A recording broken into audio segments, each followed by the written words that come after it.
There is a new book for marketers that is taking the industry by storm. I cannot believe how quickly this thing is racking up rave reviews.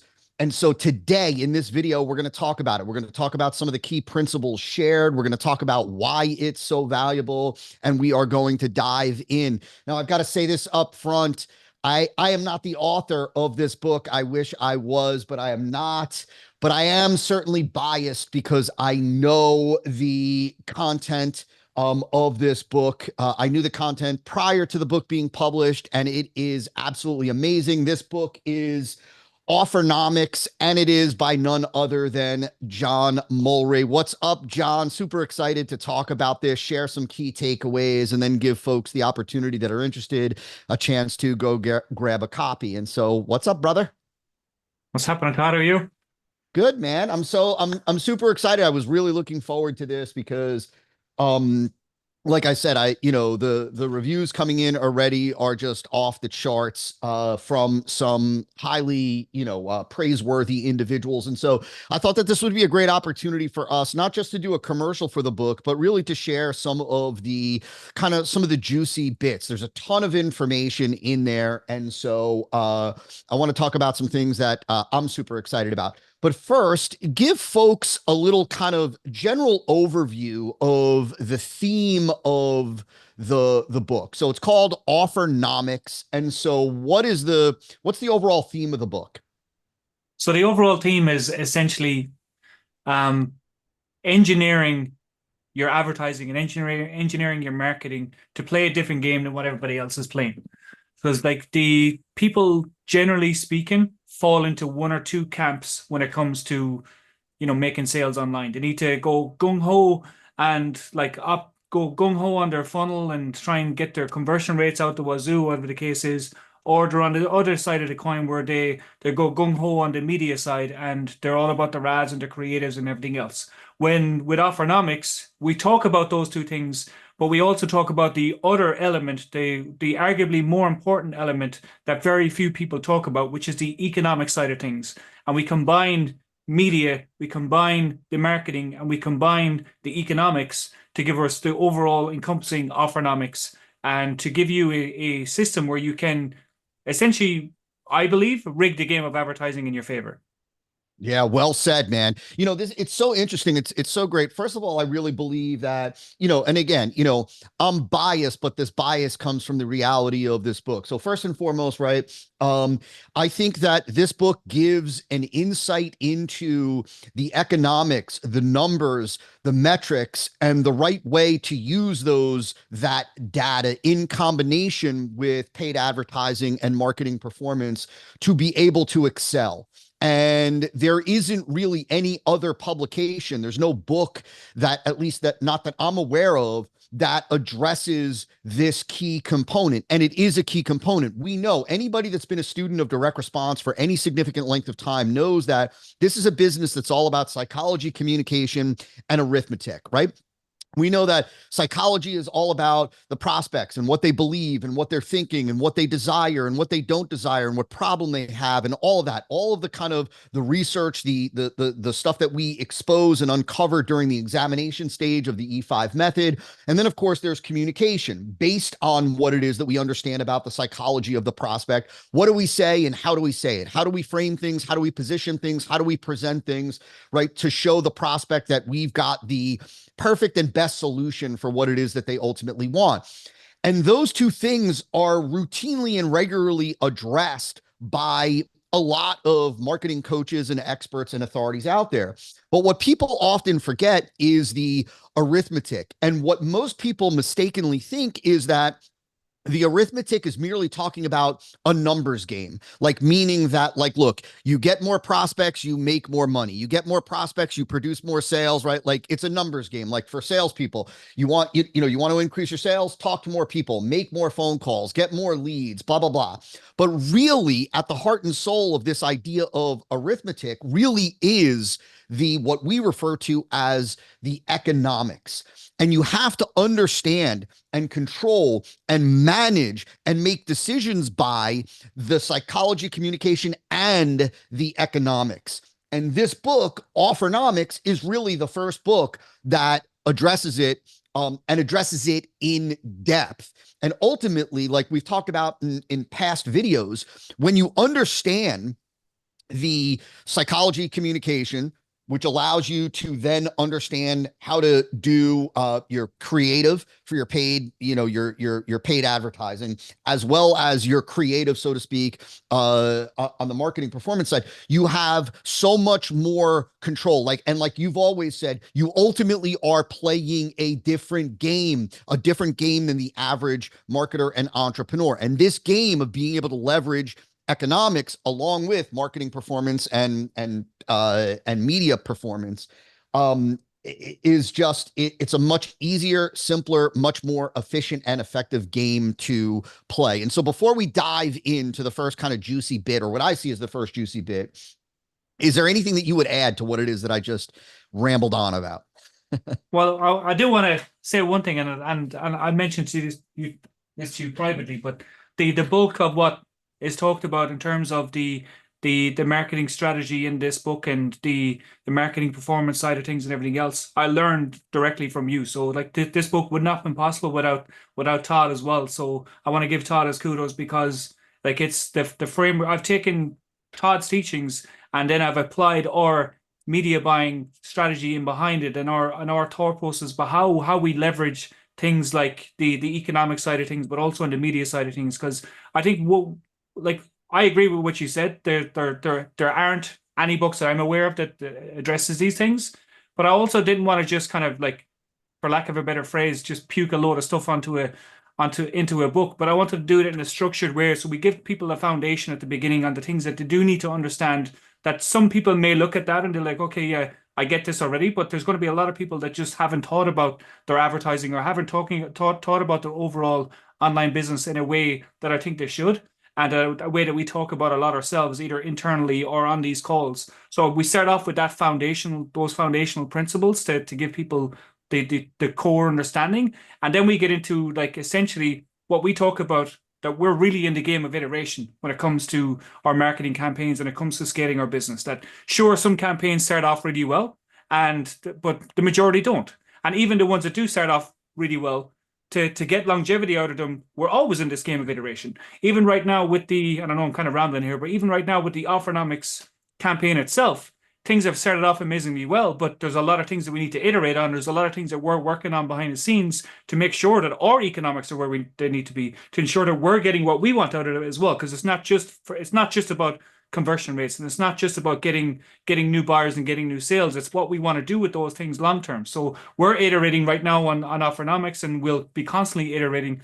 And I wanted to give people a framework to, when it comes to iterating, what do they do, and when do they need to do it, and where do they start, and what are the steps they need to take. So we cover that in the book as well, as because yeah, a lot of people say, yeah, you need to iterate, but how do you go about doing it? And that's what I wanted to give people as well in the book.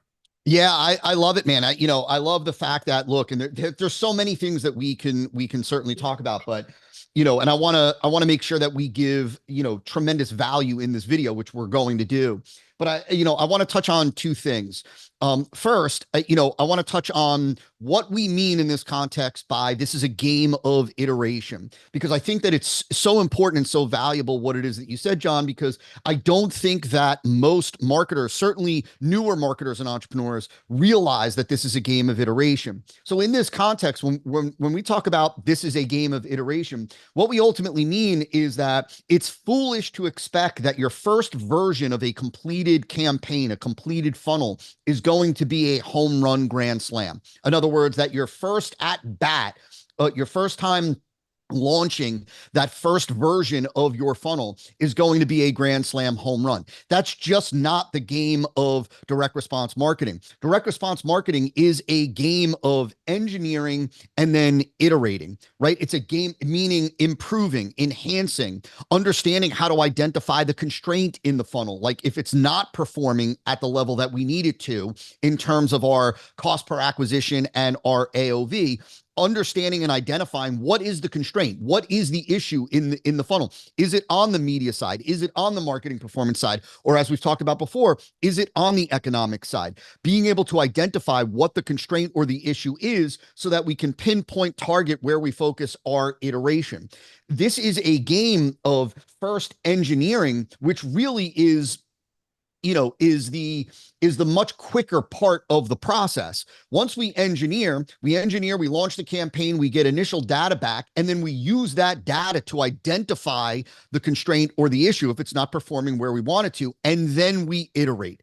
And so everybody listening has to understand that direct response is a game of iteration. It's not a game of launching a home run. It's a game of iterating to a home run. And so that's the first thing. The second thing is I just want to address what you said about, laying the foundation, because I think, I loved how and we've talked about this many times before, how you cover the idea, the principle that we are investors as marketers, as entrepreneurs in the game of acquiring customers and then monetizing those customers.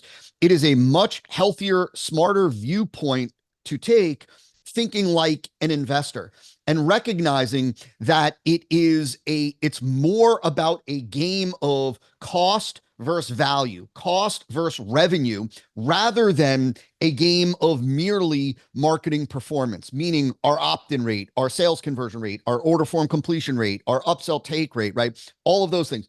All of those things, all of those marketing performance metrics are really just tools that we use to get the right financial performance metrics, because that's the game that we're in. And so the point being, right, and we've covered it before, you cover it, there's, one of many chapters in the book on this, is that, right, thinking like an investor. And right, you're looking to make a positive ROI on your investments in paid media and paid ads and in the acquisition of buyers. And so that's kind of the first place. And I know I'm leaping kind of way ahead in Offernomics, but I want to talk a little bit about the difference between, lifetime value, marginal net worth, and monetization windows. And so, right. And so because I think that, oftentimes, look, I think that people can get confused. And so I want to start by defining these. And so when we say lifetime value, what's really the accurate way to define that? So essentially, when we're looking at lifetime value, the way we look at it is generally speaking, you have a the value of a average customer over a certain period of time. Now, we could use the lifetime if someone's, they're in business a long time, but let's say, for argument's sake, we're going to look at a particular window of time. So that particular window of time, if we're looking at the value of a customer over, or a buyer, or however you want to phrase it, over a 14-day period, that's a 14-day value for that customer. Like, so lifetime, it's a little bit like, we don't always use lifetime value because it's, like some people, they don't have like a long lifetime in their business. Others, their business may be running for many, many years. So they do have a longer lifetime value. So generally speaking, it's how much a customer is worth to you over a period of time. Okay, so stop there for 1 second just to clarify this for everybody, because I think that this should be valuable to a lot of folks. So number one, like traditionally, lifetime value is the value of your average buyer, the average value of a buyer over the lifetime of their patronage. Obviously, lifetime is a dynamic thing, because the longer you're in business, the longer that lifetime potential is, right? A business that's been around for 5 years has, potentially 5 years worth of data. A business that's been around for 3 months only has 3 months worth of data. Hopefully that business that's been around for 3 months is going to be around for another 6 months, 10 months, 6 years, 10 years, and so on. And so that lifetime number is going to change. The more kind of usable and actionable version of lifetime customer value is the value of a customer at a particular time interval. So in other words, there's the value of a buyer on day 0. That's the day that they actually become a buyer. There's the value of a buyer at 14 days. There's a value of a buyer at 28 days, a value of a buyer at 3 months and 6 months, and so on. Picking a time interval, which is a different topic for a different video, because it's different for different businesses, is a much more usable and actionable number here. And again, just to make sure that everybody understands, we're talking about average, right? So indirect response, we use averages, just like we're going to talk a little bit about AOV and AOV contribution in just a couple of minutes, right? That's, average order value. It doesn't mean that every customer is worth this value at day 14. On average, when you average them, that's what it is that we're talking about. So just to define definition, so what is marginal net worth?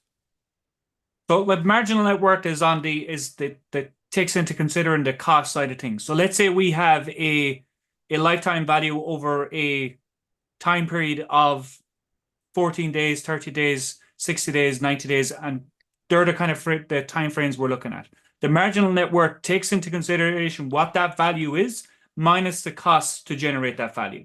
So let's say someone's lifetime value was on day 0 was $100 and their on day 14 was $150. So we have two values there, but the cost to acquire that customer on day 0 was also $100. So our marginal net worth on day 0 is 0. And then our marginal net worth on day 14, where they've spent an additional $50 with us, is now $50. Got it. Okay. And so beautiful. And so well defined. And so for everybody, right, marginal net worth is a valuable number, especially when you've got not only your acquisition costs, but when you've got fulfillment costs. So this is where, right, oftentimes people ask in the e-com space when selling a supplement, or if they've got significant fulfillment costs in fulfilling on something that somebody bought, right? The marginal net worth is a much more accurate number when it comes to profit, actual bankable, so to speak, revenue. So lifetime value is typically just top line, whereas marginal net worth backs out the fulfillment costs of goods, and so on. And so, all right, let's go to the third number. And so we kind of really touched on it already, but when we talk about monetization window, rather than define that, what do you mean when we say monetization window? So with monetization window, generally speaking, what we're looking at is that we're essentially, we don't have to focus on a certain time period when we're looking to scalar offers or scalar paid ads. So typically people go, oh, I have this offer and I want to scale my ads, and I'm spending X amount per month and I'm generating Y amount in return. Whether if that Y is good or bad, let's not even get into that right now. So with the monetization window, essentially what we're doing is we're lengthening the amount of time it takes us to get the result that we want from our paid ads, or get the result that we want when we're scaling our offers. So essentially what we can do, we can expand our monetization window where we don't have to just look at one funnel and a 5-day time period to try and make paid advertising work. We could potentially lengthen it by going to having 2 funnels, 3 funnels, 4 funnels, 5 funnels if we wanted to, and look beyond, say, this arbitrary length of time to maybe if we look over, what if we had 14 days? What if we looked over 30 days? What if we looked over 60 days, 90 days, or any amount of time after the fact? So it's essentially, if you were to sum it up as an example, that if I said to you, Todd, that I have 2 clients, I have one client that has 1 offer, 1 funnel, and 5 days to try and break even on their customer acquisition costs, versus I have another client who has 3 funnels and 30 days to try and break even on their acquisition costs. Which of those 2 clients has a better chance or a better opportunity to be able to achieve that result? Yeah. And obviously the client with the additional funnels and the longer length of time to be able to achieve the result, they have a better opportunity to monetize leads over time, but they also have a better opportunity to be able to recoup their advertising costs by having the additional offers and the additional length of time to be able to do so. So Yeah, having a well said. lengthened monetization window allows us to be able to achieve that result. And I think it's something that you obviously talked about in depth at Top One a a few months back, and I think it's something that you're going to continue to talk about, and it's something that we're going to continue to leverage for our clients because it does allow people to play a different game than what they can play now because of advertising costs are rising because it's becoming more expensive to acquire customers and because everyone else is trying to achieve the result with one funnel over a 3 day period or a 5 day period or whatever that day period is. It's becoming really difficult to do that. Sure, it can be done in some cases, but for the mainstream business owner, the mainstream marketer, and even for the experts out there, it's becoming extremely difficult to be able to turn one funnel into the result that you want to achieve. Versus if you had multiple funnels and a much longer time frame to be able to do it, the game becomes that much easier. Yeah, man. Well said, dude. And I think here I want to get real. Like I really do, because I feel so strongly about this because I think that so many marketers have been just, misled through social media. First and foremost, let's just go back to, a very simple example. Like, look, if you take two investors and they're both investing $1,000, and the first investor, they both want to double their money, and one investor has, he's given himself or herself 3 days, let's just say, to make an investment that would double their money. And the other investor has given himself or herself 30 days to double their money, right? Who's going to have an easier time, right, experiencing success? Right? Like who is going to have a much larger percentage of success? Well, the answer is obvious, right? And for whatever reason, right, a lot of marketers have been led to believe that the game is won within this arbitrary time frame of one funnel, of one day or 2 days or 3 days or within the first week. And they've put these arbitrary kind of constraints on the performance of a campaign, even saying this campaign has to do X, when that's a wildly different game than the savviest, smartest, most successful direct response marketers play. At the end of the day, I do not care whether it takes one campaign or two campaigns or three campaigns in order for me to generate a profit on the acquisition of a buyer. I don't care. There is no greater victory in one campaign versus two campaigns, right? It does not matter. I'm not here to celebrate how potent one particular campaign is. I'm here to celebrate how consistently we're able to acquire buyers and turn them into a profit and do it at scale. Period. That's the game that we're playing, and that's a game of economics rather than a game of marketing performance. And so it really has to be a mindset shift. Now, I want to be clear about this. We're not saying that you don't want to, if possible, recoup all of your ad spend and generate a profit potentially, let's say, on day 0. We'd rather do it on day 30. That's not what we're saying. What we're saying is that, right, if I have to go to day 30 or day 14 and the business has the cash flow to allow that and do it at scale, why wouldn't I do that? Why wouldn't I do that? A lot of marketers end up turning off campaigns, looking at campaigns in isolation and judging those campaigns in isolation as either a winner or a loser.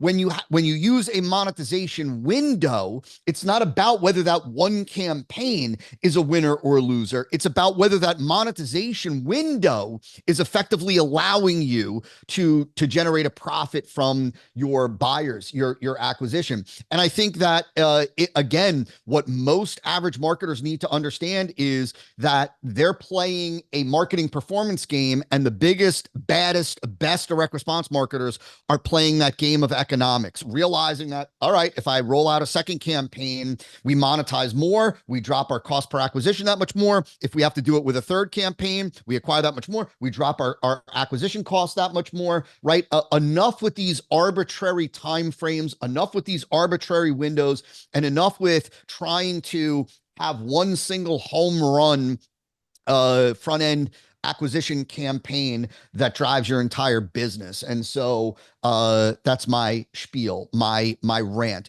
I want to take this forward, this idea of economics, to one other topic for a second, which is average order value and the difference between the way that a lot of marketers are looking at, their upsells, their bump offers, their downsells, in terms of conversion rate versus average order value contribution.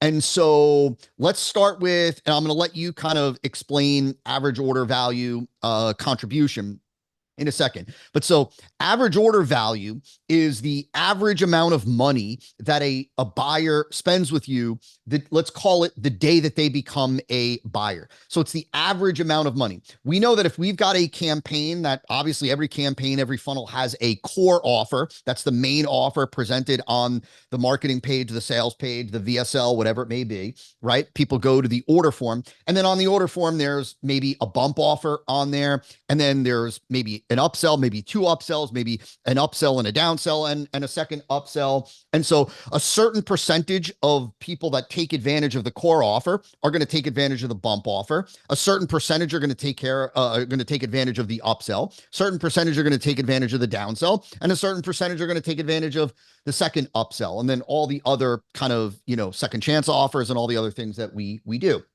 Well, what we look at is, all right, what is the average amount of money that a buyer then spends with us? Average, knowing that some people will only take the core offer. Some people will take the core and the bump. Some will take the core, bump, and upsell. Some people will take every single offer. But there is an average number there that we're looking at. And that average number is called average order value, AOV. And the purpose of AOV on a front end campaign, on an acquisition campaign, especially one where we are using paid advertising, is to offset as much of our acquisition costs as possible.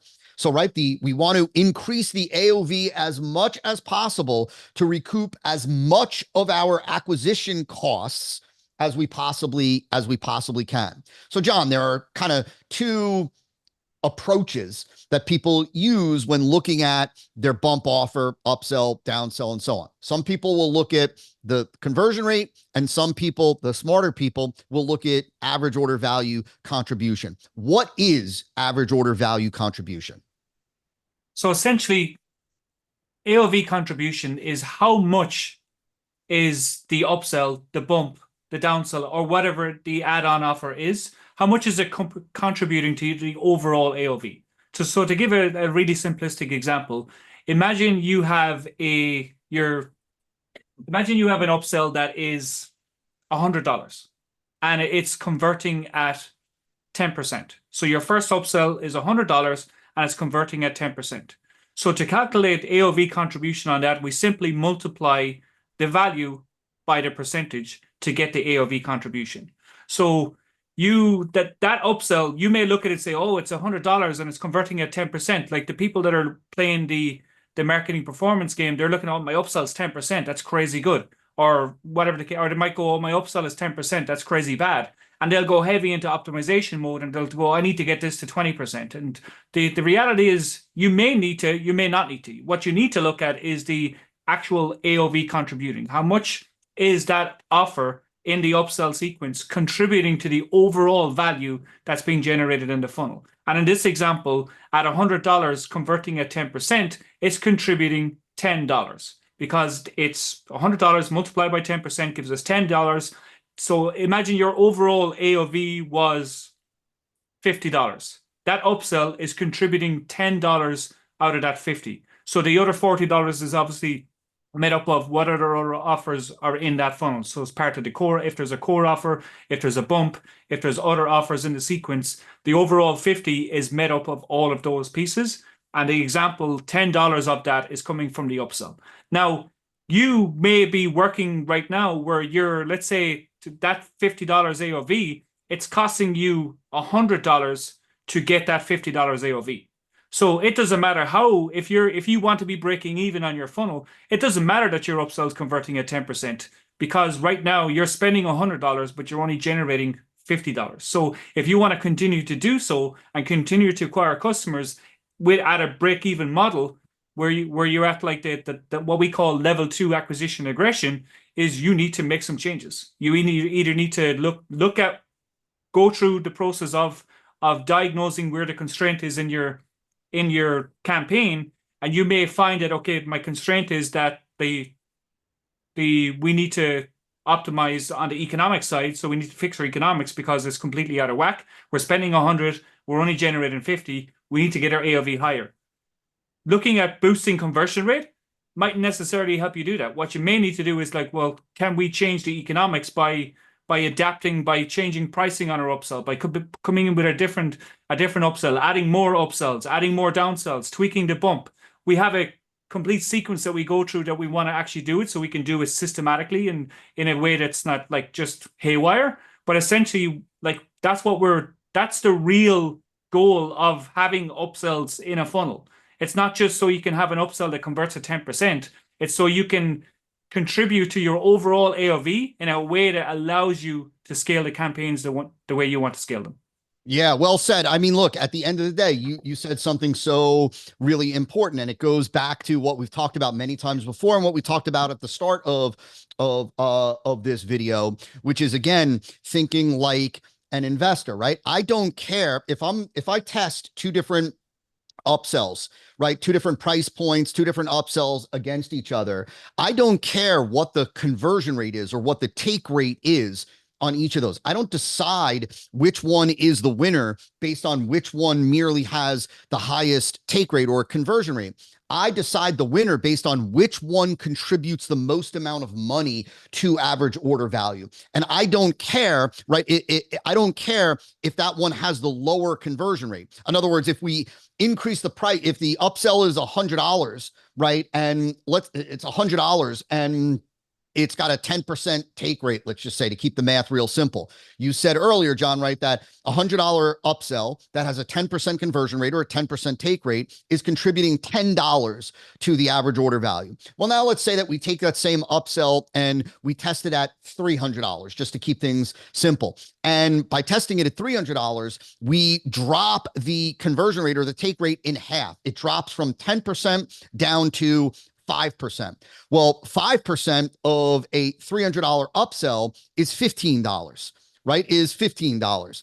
And so now we've got upsell over here that we're testing against this upsell, $100 upsell that's converting at 10%, which has a $10 AOV contribution against a $300 upsell that has a 5% take rate or 5% conversion rate and is contributing $15 to AOV. In other words, it's half the conversion rate. Well, obviously, the $300 one that's converting at half the rate is the winner because it's contributing $15 to AOV rather than $10. That alone should be a game changer for the majority of marketers that have adhered to this marketing performance, that it's all about sales conversion rate. It's all about opt-in rate. It's all about, right, take rate on the bump offer.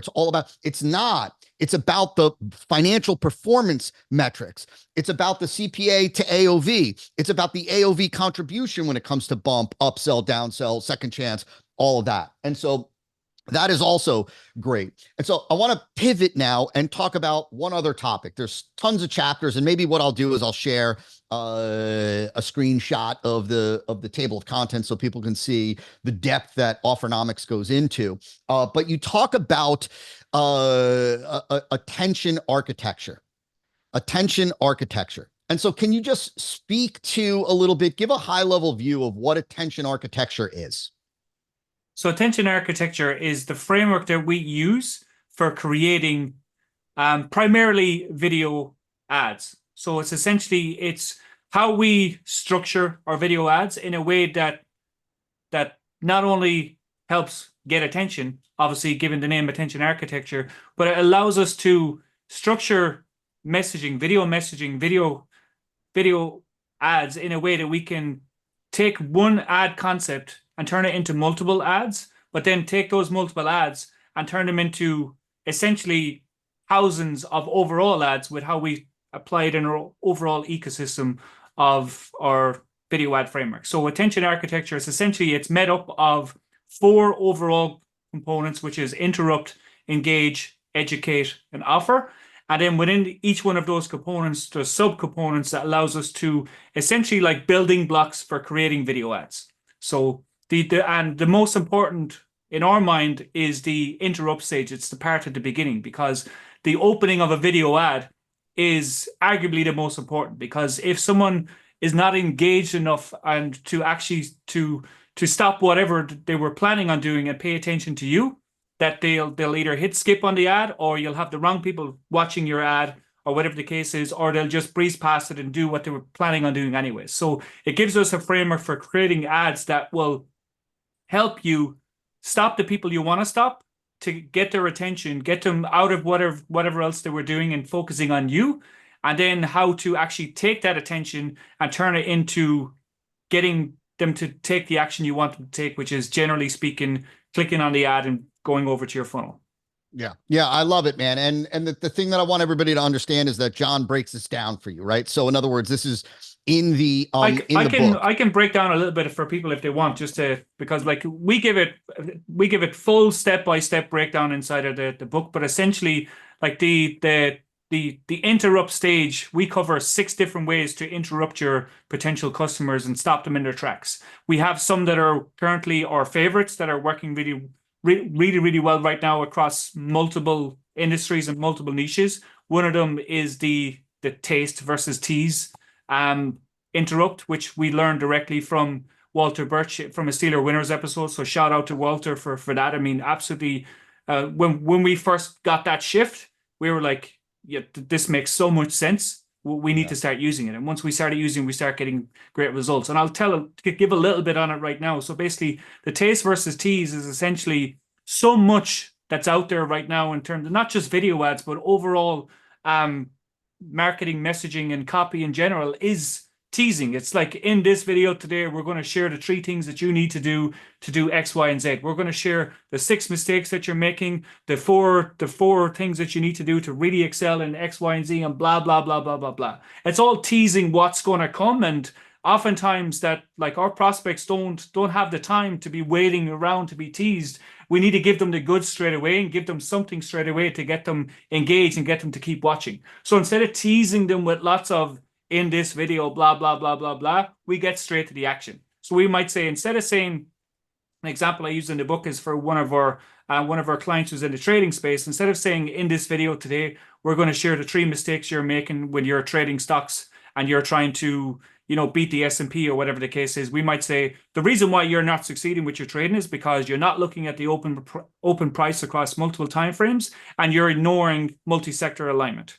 And so immediately, like we're giving them the taste immediately. We're telling them exactly the things that the mistakes that they're making. And now we got their attention.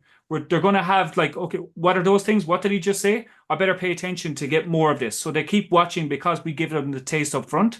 And this whole idea of the taste versus tease, like we've been testing this in our own ads. We've been testing it in our clients' ads since we've started using it. And it's by far one of the strongest openers you can use in your video ad campaigns, and even if you're using like image ads on Facebook and using long form copy, working really well in those as well. And like that's one of the 6 different interrupts I give in the attention architecture framework. Yeah, I love it, man. I love it. It's kind of funny. I want to make a comment, and then we'll tell people where they can go to grab their own copy of this bad boy. And I think that anybody that's doing anything online in terms of direct response marketing needs to devour this thing immediately. And so, but it's funny because just that one framework, interrupt framework, it reminds me, I was watching, so, from New Jersey. And so loved watching The Sopranos. I don't know if you ever watched any of The Sopranos, John, but so they're playing reruns by me. And so the other day there was an episode on, and I was watching a little bit of this episode, and Tony Soprano, who's the head of the family, his consigliere, his like counselor, comes to him and says, I need to talk to you about something. And Tony says, fire away. And the consigliere starts, getting into the spiel. And Tony goes, look, stop, enough with the preamble, just get to it. Like, enough with the preamble, enough with the, like, just tell me what's going on. And it just made me chuckle because I believe that we're in a time today where that's how a lot of prospects also feel with not just video ads, but with emails, with marketing and sales messages. Like, right, you got to cut out the preamble and get to it. And I think that we found, thanks to Walter Birch's exposure to this, the idea of just getting into a taste right away rather than the whole buildup, rather than the whole preamble. And so I love that that's one of the 6 that you shared. So where do folks go, John, to get their own copy of Offernomics? What's a URL for them? So very, very simple URL. Just go to offernomics.com. So OFFERNOMICS.com. And you'll see that you can grab your copy there. There's a ton of great bonuses as well, which I think that they're not in, like, the bonuses are very much aligned with the Offernomics, so they're not just random bonuses just thrown in there for the sake of it. Everything is aligned with the overall encompassing approach of using economics to drive your business forward, and using the overall idea of it's not just a media performance, it's not just a marketing performance, there's also the economics. And when you combine those 3 factors together, you do have a recipe that you can rig paid advertising in your favor, and you can start to engineer things to be able to do what you want to do with your paid ads and to be able to scale your offers. So we're really excited by it. We're going to be working on it more and updating it and everything else. And we've got some really cool things coming in the pipe for people that do get it as well. So if people want to get it, they can simply go to offernomics.com. They can grab their copy. If they just want the digital version, they can just get the digital version. There's also an audio version as well. A couple of people have been asking about physical copies. We may be doing physical copies pretty soon, but right now it's just audio, or the digital, or you can get the 2 of them together. So, yeah, I'm pretty Yeah, excited by it. I love it, man.